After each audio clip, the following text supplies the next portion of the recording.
Okay. Welcome, everybody. This is Nanette Kennedy with Evolution Revolution and Humanities Team. And this is our weekly Conversations with God book discussion group. We're on book 3 by Neale Donald Walsch. And we are on chapter 11.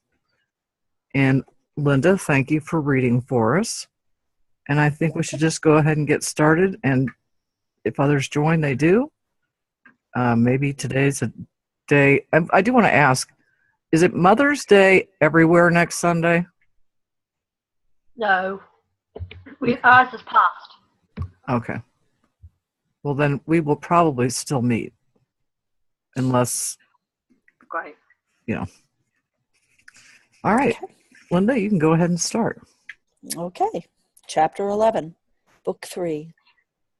Will you tell me some things about the soul, please?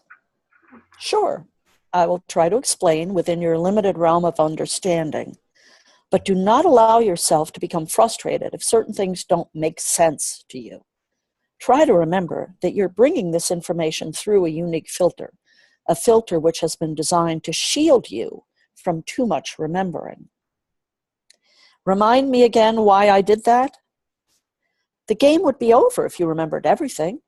You came here for a particular reason, and your divine purpose would be thwarted if you understood how everything is put together. Some things will always remain a mystery at this level of consciousness, and it is right that they should. So do not try to solve all the mysteries.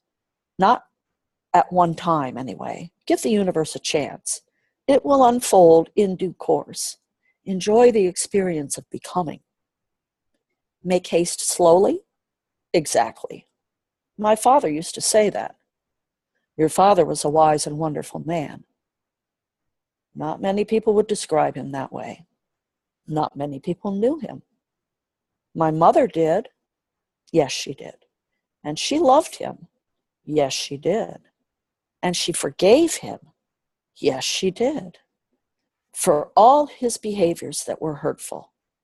Yes, she understood and loved and forgave. And in this, she was and is a wonderful model, a blessed teacher.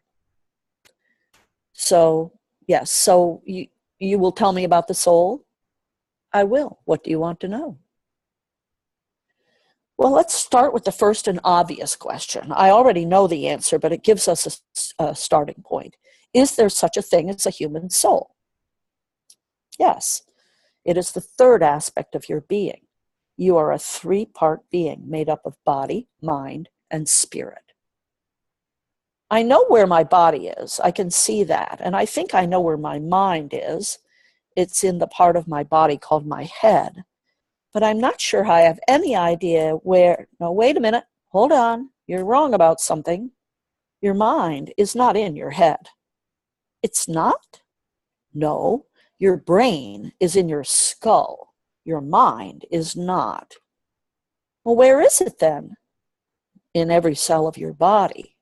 Whoa. What you call the mind is really an energy. It is thought. And thought is an energy, not an object. Your brain is an object.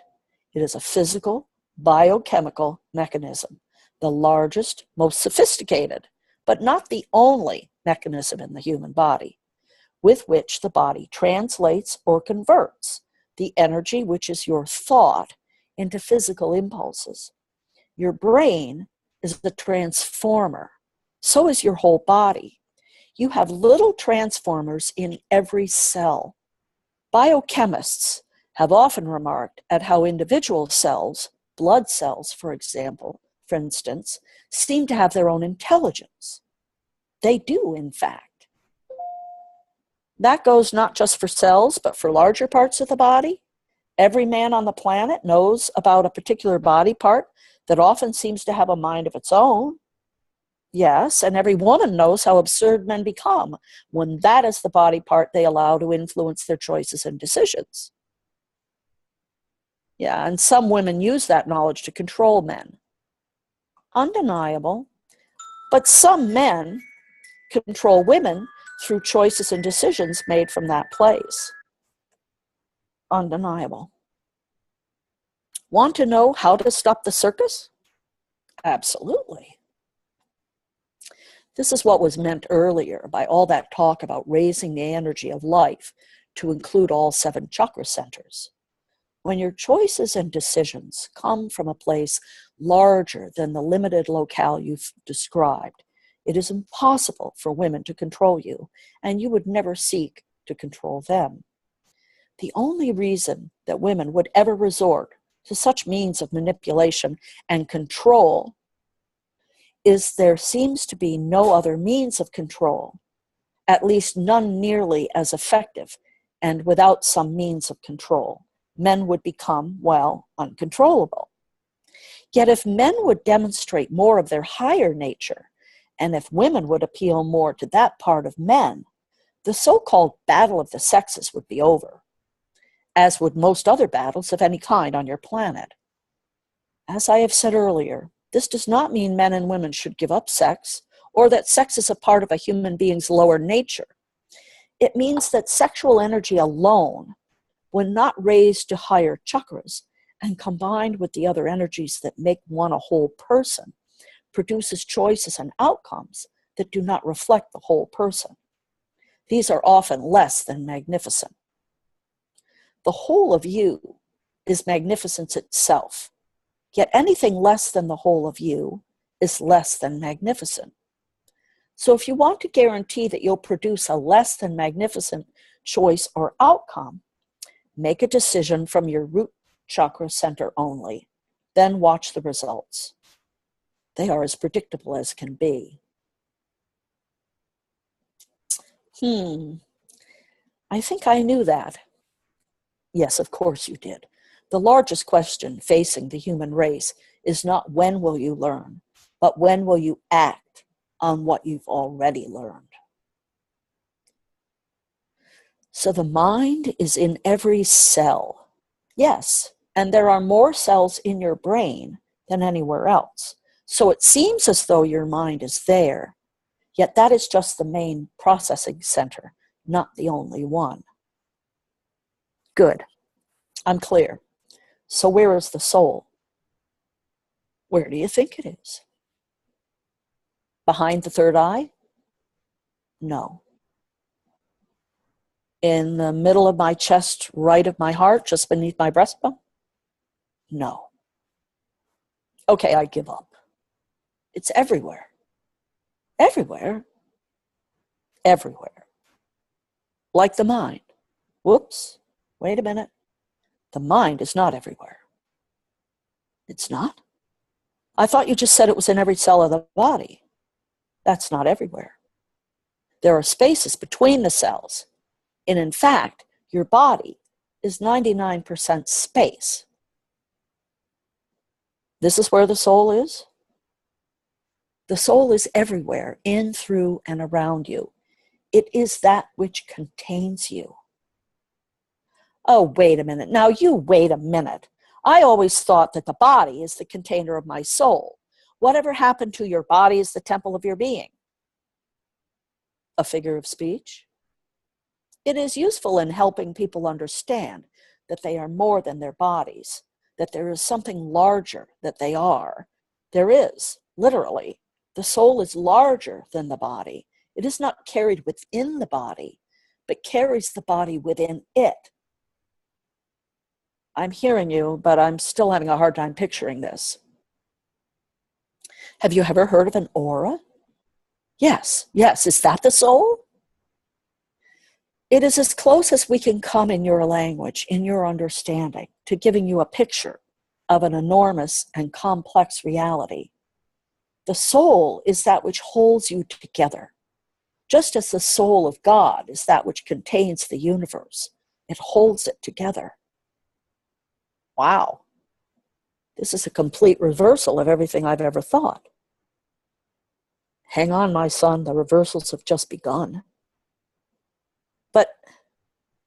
But if the soul is, in a sense, in the air in and around us, and if everyone else's soul is the same, Where does one soul end and another begin?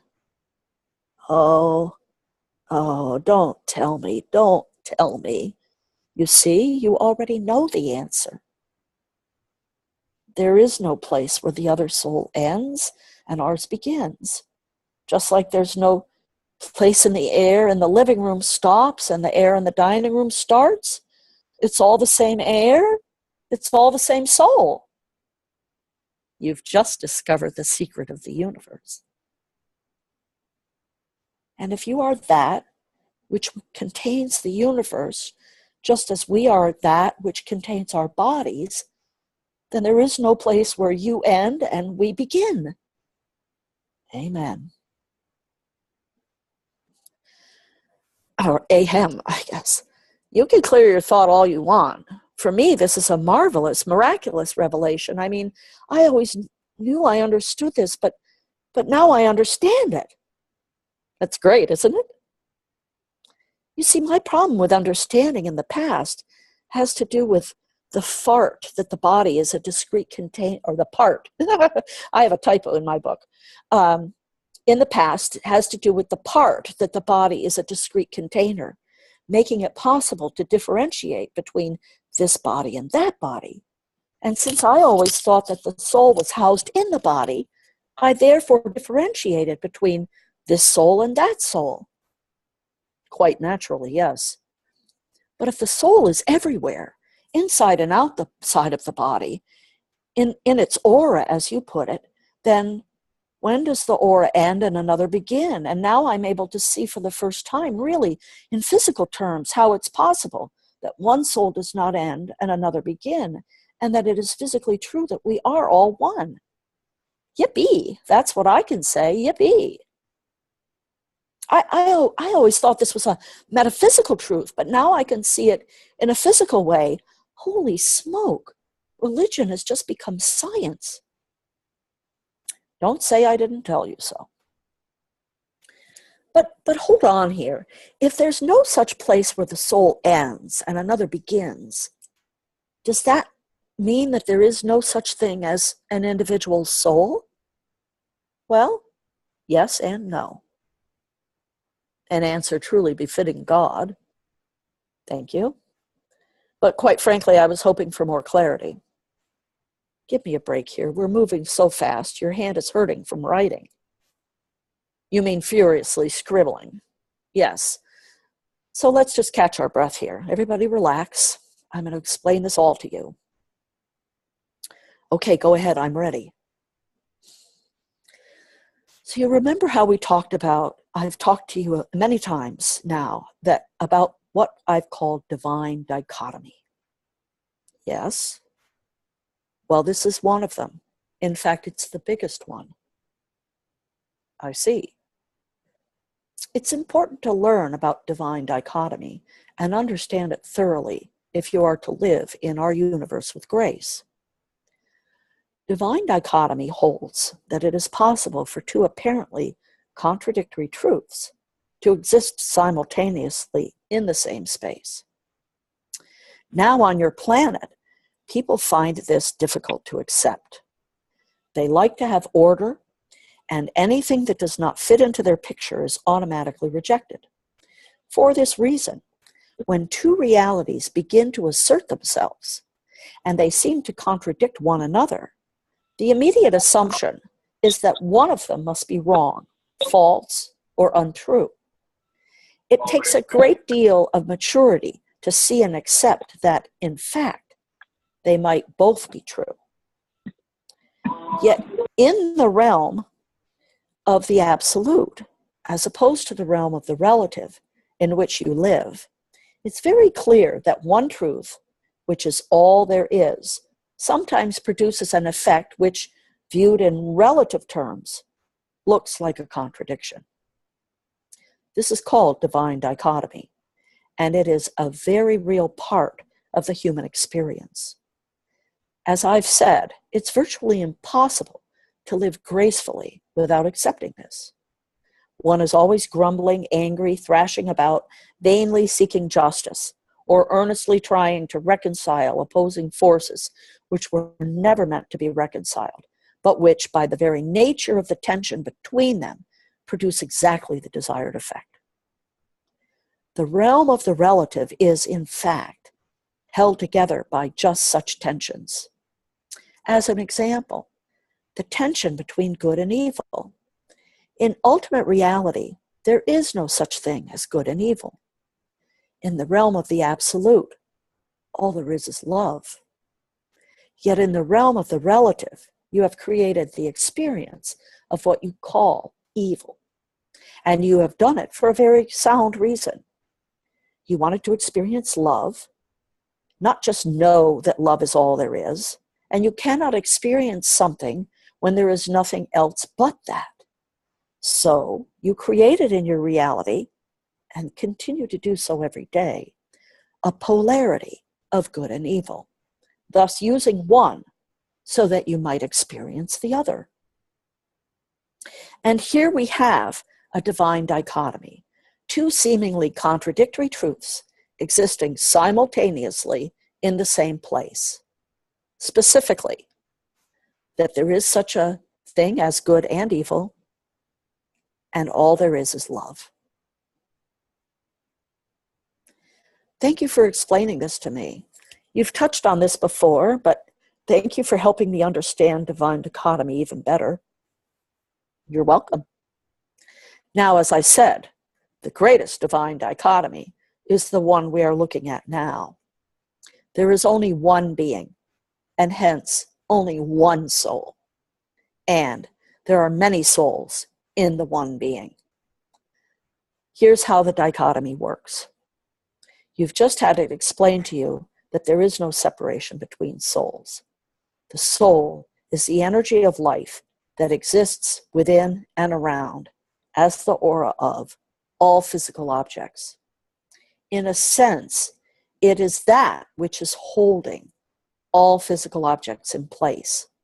The soul of God holds in the universe. The soul of man holds in each individual human body. So the body is not a container or a housing for the soul. It is the soul that is a container for the body. That's right. Yet there is no dividing line between the souls. There is no place where one soul ends and another begins. And so it is really one soul holding all bodies. Correct. Yet the one soul feels like a bunch of individual souls. Indeed it does. Indeed I do, by design. Can you explain how it works? Yes. While there is no actual separation between souls, it is true that the stuff of which the one soul is made manifests in physical reality at different speeds, producing different degrees of density.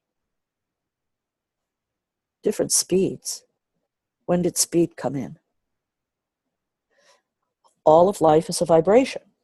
That which you call life, you could just as easily call it God, is pure energy. That energy is vibrating constantly, always. It is moving in waves. The waves vibrate at different speeds, producing different degrees of density or light. This, in turn, produces what you would call different effects in the physical world, actually different physical objects. Yet while the objects are different and discrete, the energy that produces them is exactly the same. Let me go back to the example that you used of the air between your living room and the dining room. It's a good use of imagery that just popped right out of you, an inspiration. Guess from where? Yes, I gave it to you.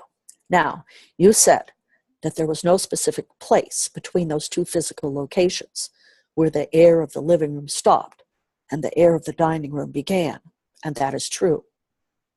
Yet there is a place where the air of the living room becomes less dense. That is, it dissipates, becomes thinner. So too, the air of the dining room. The further from the dining room you go, the less you smell dinner. Now, the air in the house is the same air. There is no separate air in the dining room, yet the air in the dining room sure smells like other air, sure seems like other air. For one thing, it smells different.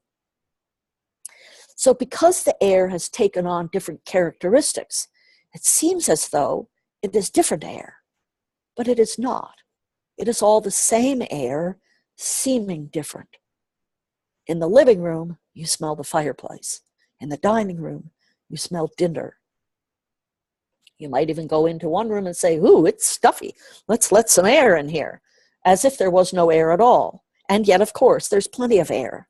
What you're wanting to do is change its characteristics. So you bring in some air from the outside.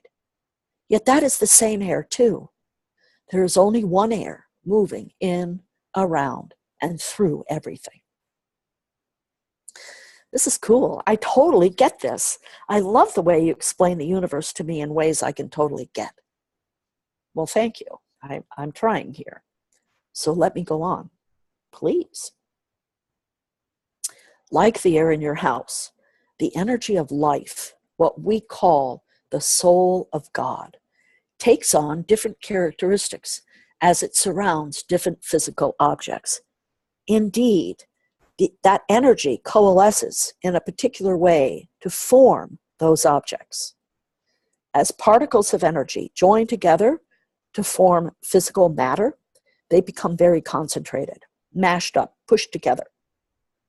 They begin to look like and even feel like distinct units. That is, they seem to begin to seem separate, different from all the other energy. Yes, this is all the same energy, behaving differently. It is this very act of behaving differently which makes it possible for that which is all to manifest that which is many. As I explained in Book 1, that which is could not experience itself as what it is until it developed the ability to differentiate. So that which is all separated into that which is this and that which is that. I'm trying to make this very simple now. The clumps of energy which coalesced into discrete units that held in physical beings are what you have chosen to call souls. The parts of me that have become the lot of you are what we are talking about here. Thus the divine dichotomy. There is only one of us. There are many of us. Whoa, this is great. You're telling me. Shall I go on? No, stop here, I'm bored. Yes, go on. Okay. Now, as energy coalesces, it becomes, as I said, very concentrated. But the further one moves from the point of this concentration, the more dissipated the energy becomes. The air becomes thinner. The aura fades. The energy never completely disappears because it cannot. It is the stuff of which everything is made. It's all there is. Yet it can become very, very thin, very subtle, almost not there. Then in another place, read that another part of itself, it can again coalesce, once more clumping together to form what you call matter and what looks like a discrete unit. Now the two units appear separate from each other, and in truth, there is no separation at all. This is, in very, very simple and elementary terms, the explanation behind the whole physical universe. Wow, but can it be true? How do I know I haven't just made all this up? Your scientists already discovering the building blocks of all life are the same. They brought back rocks from the moon and found the same stuff they find in trees. They take apart a tree and they find the same stuff they find in you. We are all the same energy, coalesced, compressed in different ways to create different forms and different matter. Nothing matters in and of itself. Nothing is. That is, nothing can become matter all by itself. Jesus said, without the Father, I am nothing. The Father of all is pure thought. This is the energy of life. This is what you have chosen to call absolute love. This is the God and the Goddess, the Alpha and the Omega, the beginning and the end. It is the all in all, the unmoved mover, the prime source. It is that which you have sought to understand from the beginning of time, the great mystery, the endless enigma, the eternal truth. There is only one of us, and so it is that which you are.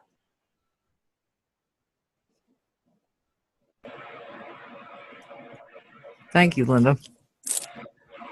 You're welcome. You know, on this last few paragraphs, where God says, "I tell you this: we are all the same. We are all the same stuff." I remember reading years ago, and it was before I was pregnant with my youngest son, that the amniotic fluid in your belly when you're pregnant has the same chemical content as the sea. And I thought that was one of the most interesting pieces of information I've ever read. Now, whether that can be substantiated or not, I don't know, but I liked it, so I bought it. It works for me.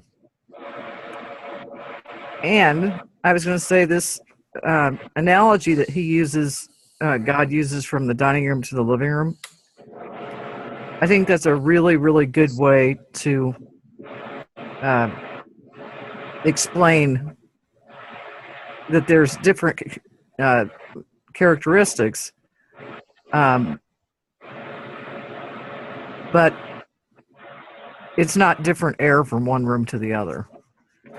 And when I think of that in terms of souls all being one, if I use that same analogy as the air, is the souls can become thinner energy when they're not real close to each other. And anybody want to speak to that?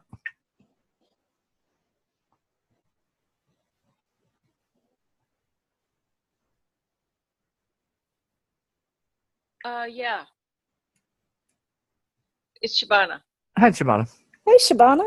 Hi. I was just thinking, this isn't exactly what you're asking, Linda, but I'm so eager to say it. Sorry, my video's not working. So if you'll forgive me for not being answering quite right. Your question was again? It was Nanette's question. Yeah, it was my question. Yes.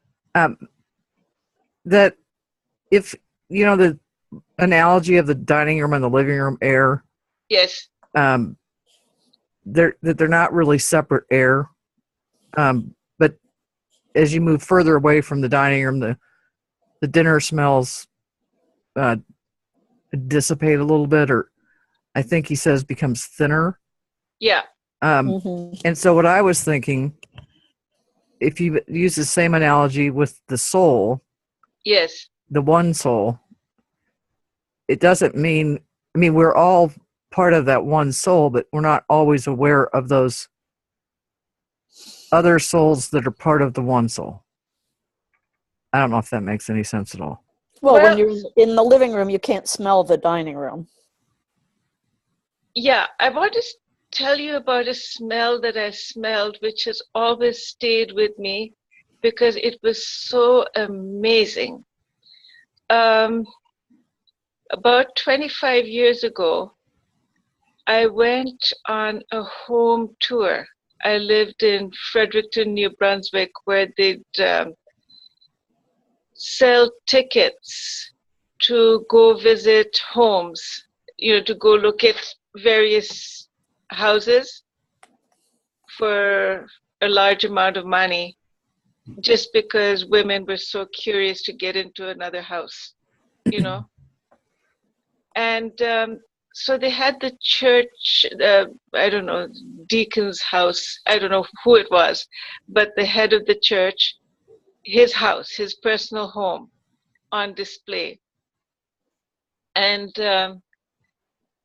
they showed and this was at least 100 or 200 years old. It was an old house. And the minute I walked into the bedroom, the smell was, the spiritual smell was overwhelming. My whole body reverberated and I got goosebumps because this was like dinner cooking, except that someone had been cooking dinner there for about 200 years. And it was more sincere and more powerful than any church I've ever been in, because there it's dissipated. You know, people come in there with different, whatever. So I've never forgotten that the bedroom had such a powerful presence of God. Mm. That the presence of God could be cut with a knife. It was so thick. Well, I want to add to that, and this is another article I read, and I'm not going to be able to tell you where I read it. But I think Bruce Lipton talks about this, as Greg Braden may also. The sense of our smell can joggle it's like electrical stimuli in your brain that says, wow, I just had a memory that I would have never remembered had I not smelled that smell. For instance, I've never liked toffee, but I've loved the smell of toffee. And it takes me right back to when I was a kid. Because I was 5 or 6, 7 years old. My parents were there. And the smell reminded me of my parents. Now, for whatever reason, I didn't never take to toffee. But there's other smells like that. They can be so random that they can take me back to when I was in grade school, with a friend. And I don't know that it's necessary that we always find those connections. But that's, I think, is part of being awake, is being in tune to the sounds, the smells, the sights that are around you, and not walk around in a cloud. Although sometimes a cloud can be a good thing because you want to just kind of shut down for a little while. And I don't know. Somebody else talk. Can you hear me? Yes. Hi, Anne. Oh, hi, how are you? Okay. So what you were just saying is really interesting, because one of the things that does help us create an illusion of perception by our past is the 5 senses. So it's not only just smell, but it's music, or if you hear a song, or a taste, if you ate something at one point and it reminds you of mom's apple pie, so it's the 5 sensors that give us that loop. Okay, anyway, so that's one thing. But the other thing that's been happening to me is so awesome. It's like everything I think or I'm looking at, I go to the next place and it's a continuation of that. So for example, last night I was reading Heart Math Solutions, and the part I was looking at is they were saying how our brain waves get in sync about the oneness and everything, and that when they tested one subject, their heart waves, their EKG, and then they tested another one when they came together and were holding hands and united, their brain waves matched. Wow. And they constantly showed that our thoughts are that influential that, anyway, Because then the other thing was, because then I went over to my friend's house and we're watching this video about the paradigm shift. And they're talking about the interconnection, about being human. It's all based on being human and the interconnectionness that needs to happen in the whole, you know, to get to the one, that there is no such thing as separation. That just seems to be the theme of the week. But it's also the play out of the interconnectedness, like our interconnectedness creates an energetic field. And so in the separation, I don't know if I can repeat all this, but anyway, the electromagnetic field sends out the energy. Okay, and then each one of us is so different. It hits our chakras and our energy centers differently. And there, thus is life. It's diversity. Yeah, well, I think you make a good point, because especially when you have a group of people that meet on a consistent basis, and this is not exclusionary to people who meet on a consistent basis, but when you do have a group, it's like, you know, you say something and it makes me think of something. Shabana says something, it makes me think of something. Linda, all of us can say something that'll pop a thought that I have not necessarily thought about in quite some time. And that's I think that electromagnetic connectivity. And I also think that all of our senses are very connected to what you were saying about the memory business. And I wanted to add that when I was, I wanted to add that when I was in undergraduate school in particular, and in graduate school to a degree, it would always amaze me, and this is where I started thinking about everything is connected, is that I would pick out 4 or 5 random classes, you know, like can't think of geology, a 19th century lit class, an art history class, a couple of other subjects. And it just blew me away how these classes would overlap without me ever trying to make them overlap. And I would see these connections, everything from our Earth, geologically, to things that were going on in 19th century United Kingdom at the times of Charles Dickens. And it would just blow me away. And I think that's also part of this connection of electromagnetic, whatever you said. Okay.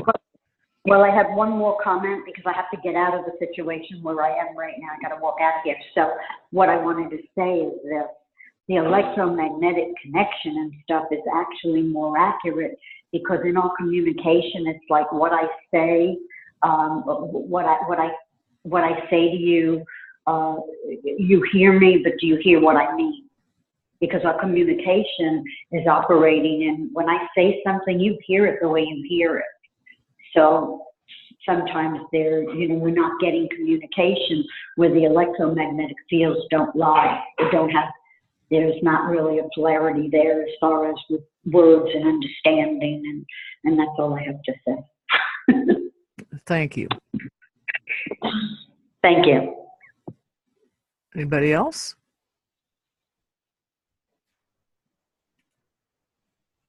Sarah says, in my meditation group, when we finish meditating in silence, we share what came up, and every time some of us get the same images or words or message as each other.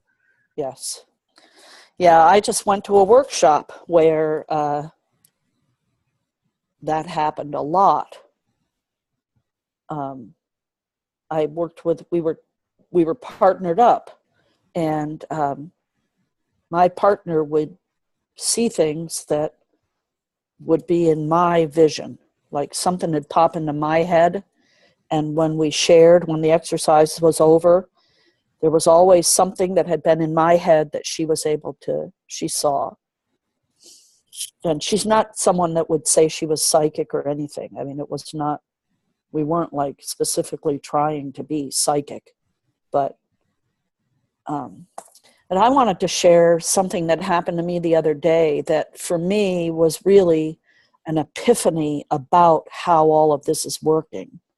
Was I have a rather unique experience of life in that I have miracles that occur virtually every day, multiple times a day. And I've never really understood what that mechanism is that makes that happen. I never want to think of it as being something special about me, because I know that everyone could have it. It's just knowing how things work, like God is talking about in this chapter. And the other day, I was in town, and I pulled up to a stop sign, and so I live in a teeny tiny town. We have no signals. We only have stop signs. And this time of year, it's still not a lot of traffic. And so I pulled up to this stop sign, and I didn't even do a rolling California stop. I did more of like a slight pause. Yeah. And immediately as I proceeded through this intersection, I realized what I'd done. And I was like, oh my God, what are you doing, Linda? I mean, I was just berating myself for driving badly.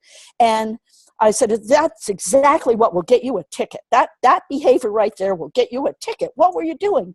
So now I'm driving along, and I look in the rearview mirror, and here comes a cop behind me. But what was interesting was he didn't have his lights on.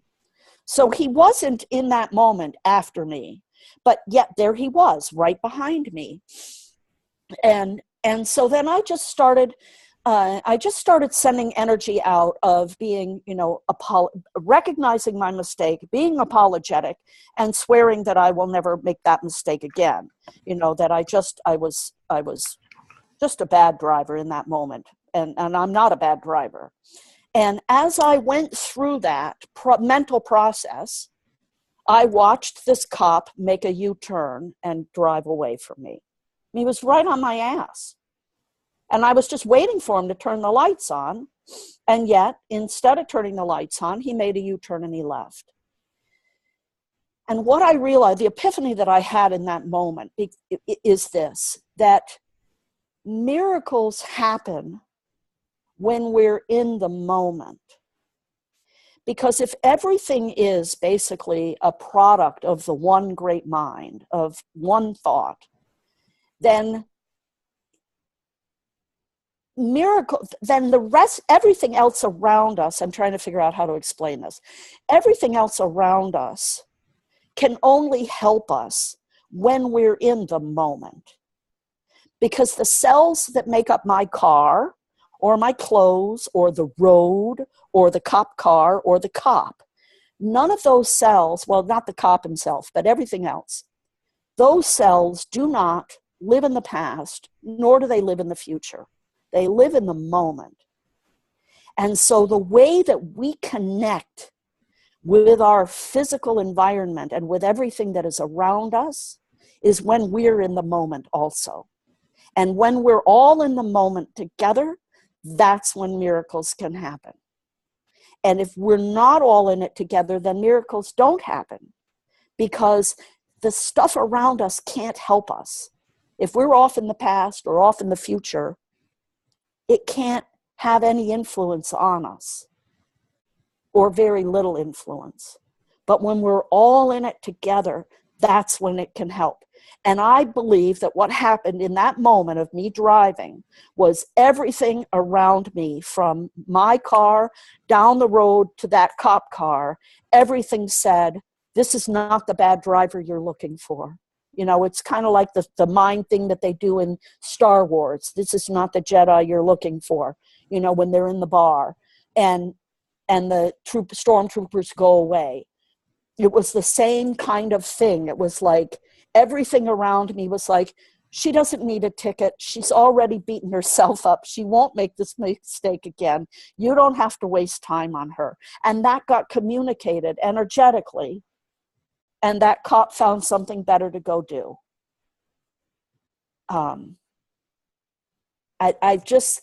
I've been eking up on this epiphany for a while now, because the other day I had this exercise, and I don't know if I shared this with you, but I'm in this class where we were given this exercise where we were supposed to spend a minute looking in a mirror saying thank you and then your name. So in my case, thank you, Linda, for, and then something for showing up, for trying hard, for whatever, and spend a minute doing it. And what I realized was that when I was doing that exercise, I realized that when we're in that place where we're acknowledging ourselves and being grateful to ourselves for our own existence, everything around us becomes enlivened, because everything around us can feel that we're awake. And it's like everything around us is pretty much asleep until we walk in and energetically connect with it. So if you don't walk into your house and say, hello, house, when you've been gone, if you don't like thank your car, all of those things help make life work the best for you. And if we're not communicating energetically to our surroundings, then our surroundings are just sort of asleep, waiting for us to wake up. I think that's a really great point you made, Linda. And That was really good. yeah, it was really good. It reminds me of I had this car. This was in the late 70s, and it was an MG Midget sports car. I thought I was, hair blowing in the wind convertible. Thought it was going to change my life. It did.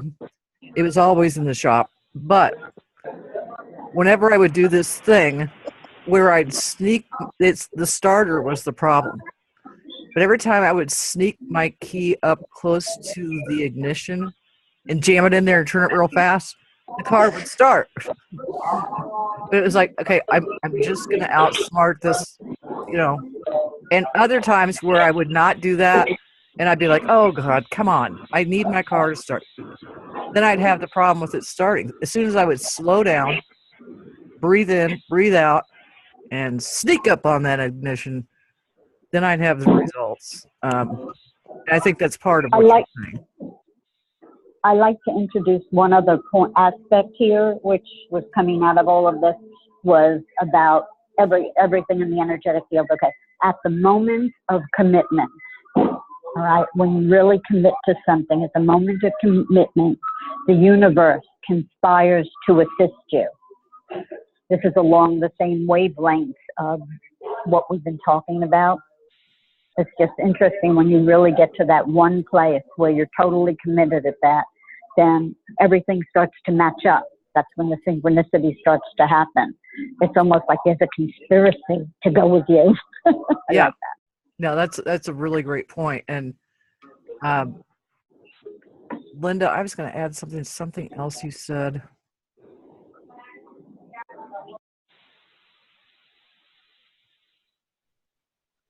I guess I'm not committed.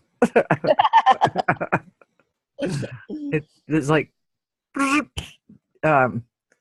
I do like that, that the universe conspires to help you get what it is that you want. And I think part of the mastery of that, and I don't have it mastered because I'm not walking on water, but it's like, I think I've mentioned this. Yes. Yeah. Well, it's like I've mentioned before, I'm a really fast typist. And I'll just be going along, cruising along, and I'm one in the moment, and I am just moving along. As soon as I have the pinch of a thought of, wow, I am typing fast, there are typos everywhere. Musicians tell me that they have that same experience, that they become one with that instrument. And while they're playing an oboe or the piano or whatever guitar, that they can be just in what they call the zone and be doing really well. As soon as they step out of the zone and look back at themselves and say, wow, then they go bing and, or hit the wrong key. And I think that's a lifetime mastery. I don't think any of us can be doing it all the time. we can certainly be aware that that possibility is there all the time. But over. I think that this also relates to our health. And so, for example, if you wake up in the morning and you're still laying in bed, and let's say maybe you notice your stomach hurts. In that moment, people generally do one of two things, depending on how awake they are. If they tune in, okay, my stomach's hurting, what does that mean? They open themselves up to the answers from within. But most people in society today, when they wake up, they feel their stomach hurting, the first thing they think of to do is to call the doctor. And this is my theory, the second they do that, they've basically told every cell in their body, you don't know what you're doing. I'm going to go find out what you're doing because you don't know what you're doing. And I don't know what you're doing. And so I describe it as this. All our cells in our body are always right here, ready, willing, and able, because it's the one great mind. It's God in us, experiencing life through us. And she is always ready to help us make the next great discovery about ourselves. But if when we're laying in bed and we think the first thing our thought is, I'm going to call the doctor, every cell in our body just does this. Oh, okay, I guess you don't need us now. We'll just go away and wait for you to go see him. It's like a complete shutting down. Everything just goes back to sleep. Whereas if instead you were to say to yourself, okay, my stomach hurts. What does that mean? Tell me, why is my stomach hurting? Body, help me understand. What does my stomach need to feel better? You'll either hear something, you'll feel something, you'll be drawn to drink tea instead of coffee in the morning. Something will happen. But if you never make that connection, you don't ask it and you don't involve it, then it's like, okay, take me to the doctor. Do what you're going to do to me. And I can't help you because you're not giving me any credit. That's a really interesting point. And it reminds me of when I was pregnant. And I just thought it was so fascinating that I would get cravings for food I never ate. I would get cravings for food I really liked. I didn't like foods that I usually liked. And I seriously, in that pregnancy that I'm talking about, ate more ice cream in 8.5 months than I had my entire life because I was never much of an ice cream person. And so when I went to my OBGYN, I said, what is up with that? He said, your body says, I want calcium, or whatever, I need protein from the nuts and the ice cream, whatever it is. And I, to this day, if I get a craving for something, that's not poisonous, I try to listen to it. And I don't eat much meat, but every now and then my body says red meat. And if my body is saying it, then I figure there's a reason and I go for it. Yep. So I think that paying attention to all those things in the body is helpful. And I'm glad I've been lucky enough to have doctors in the last 20 years that believe that you can be part of your own, healing. Yeah. And also to know when I had influenza A and B, that I'd tried everything, including talking to my body, drinking tea, the echinacea tea till I was ready to explode. And, just doing everything natural, getting a little more rest. And I was like, body, what's up here? You know? And I'm finally starting to feel a lot better, you know, just because I am. But I think we need to be in tune with that, you know, even in our decision makings about things that aren't even having to do with our body. But, you know, like I'm really good about if something seems really off about a situation, I am 99 times out of 100, I'm correct. I have met people throughout my lifetime where I was like, you know, nice person, but I might not want to tell that person a whole lot about you. And every time I have not listened to that advice, I've always been sorry. So it's just paying attention to our minds, body, and spirit. Right. And I think if we stay in the present, we have the best shot at that. Agreed.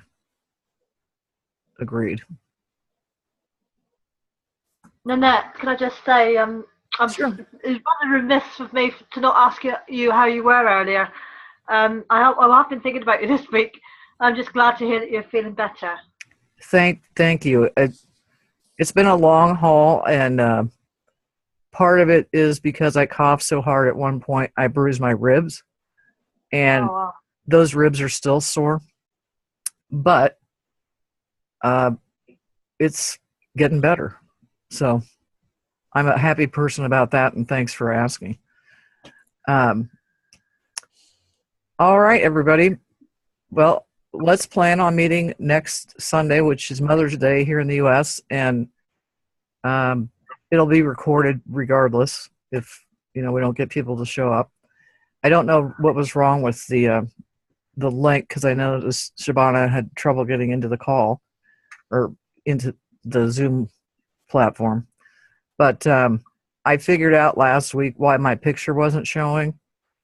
And if you hover over your window, there's 3 dots that are in blue. And You had hide myself. You betcha. I'd hidden myself really well.